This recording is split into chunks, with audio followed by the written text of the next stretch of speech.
still call it one of their cities. They say they have Dallas, San Antonio, and I forget the third one, Austin. But they won't say Houston is a city because it started out as a blue-collar town, and they didn't like it. And I love Houston. I also love Dallas. Okay. We're getting into an issue now that preservation of culture.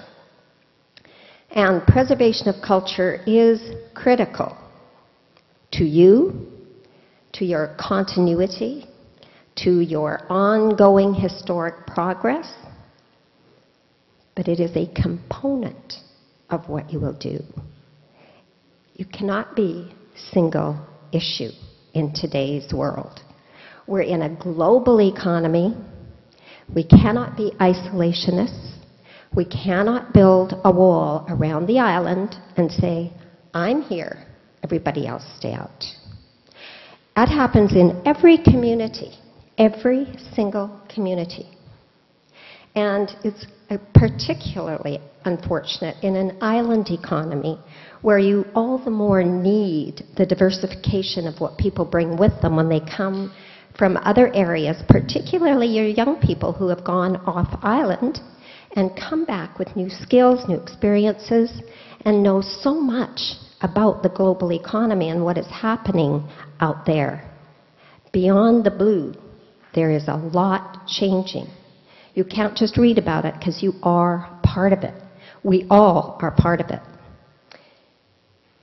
We have in Eloy a very interesting challenge. As I mentioned, I don't live in Eloy. I work there. It's not that I wouldn't live in Eloy. It's got a couple of really beautiful places to live, but Lockheed Martin won't let go of my man, and that's like right there. So I do 150-mile commute back and forth to work in Eloy. 75 miles each way. I only go 2 or 3 days a week, and the rest of the time I work from home. But I love being in Eloy. I love the groups that are there, the people who are there. They care about their community, and all of the people who come in and speak to them say the same thing. Eloy is twice the size of Guam in its planning area. Now, its actual limits right now are half the size of Guam, but it has 15,000 people. And the 15,000 people are representative of a huge influx of people. Pinal County, in which Eloy is the fastest growing over 2000 to 2009, over the first decade of the 21st century. The fastest growing county in the United States. It isn't because people want to be in Pinal County that it is growing so quickly.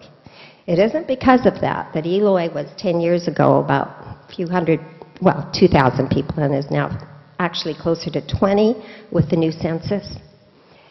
It's because Maricopa County, where Phoenix is, keeps growing farther and farther south.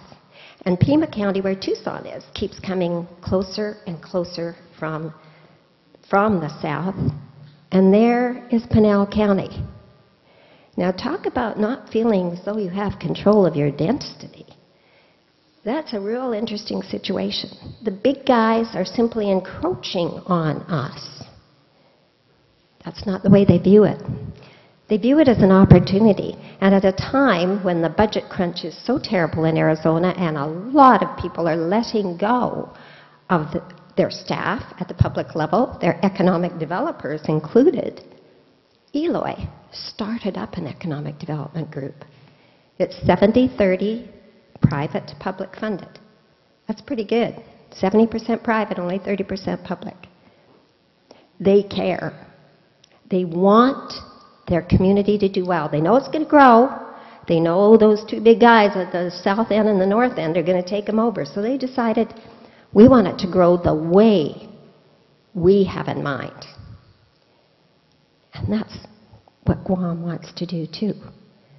Oh yes, they've got big industries coming in. They've got huge developers. that are international developers that own a lot of the land there. But we're careful about how we're making that community grow. And you have that opportunity too. Good jobs and wages. One of the best ways to get those is to, I gotta say it, have a military presence in your community. I am in Goodyear at the south end of what's called the Southwest Valley. The Southwest Valley is just under Glendale, where there is Luke Air Force Base. All of the southern communities in Maricopa County have united, except for one tiny one, except for one holdout, to get the F-34 strike fighter to Luke Air Force Base. Because we know that will increase the presence of the military, and that will absolutely so positively impact the bottom line of our economy that we are just fighting to make that happen. We want that strike fighter. I think I'm saying it right. I hope so. And then housing availability and affordability will be helped a lot, won't it? If we have the good wages, if we have the people here who are the engineers who care about what's going on, if we have the support industries, the entrepreneurs who can start those support industries, some of the people who were here presenting regarding entrepreneurialism and startup businesses and growth businesses, they've hit the nail on the head. You've got to do it now. You have to start now. I used to teach small business classes for people who were going into starting a business. And it's tough work, but it's very rewarding if that's what you have in mind.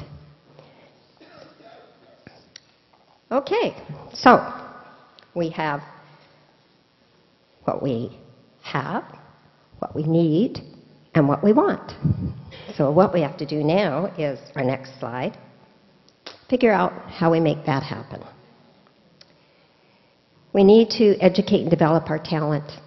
You don't want all the jobs that are going to come here, all the good jobs, to go to people who are coming in. And they will only be coming in if that workforce position cannot be filled on island.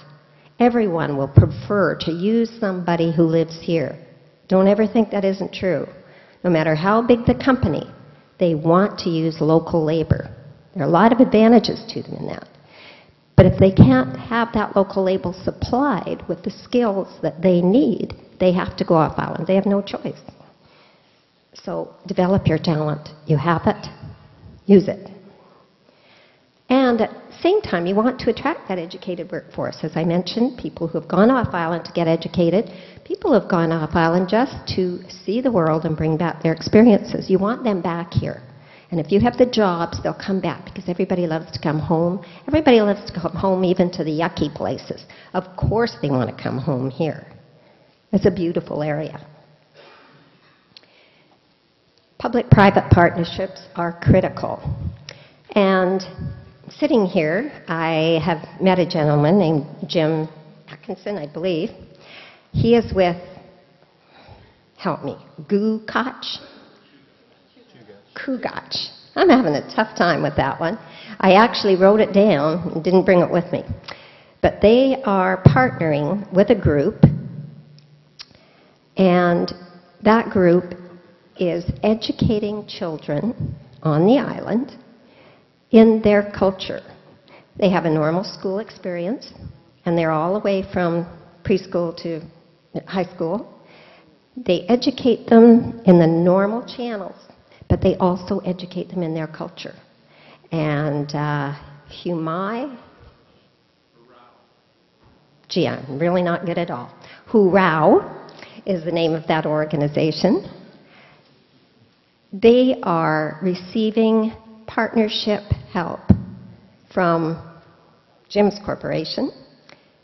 They are going to have facilities engineered, developed for them from old homes in their area, so that they can use those for the benefit of the children going through their school.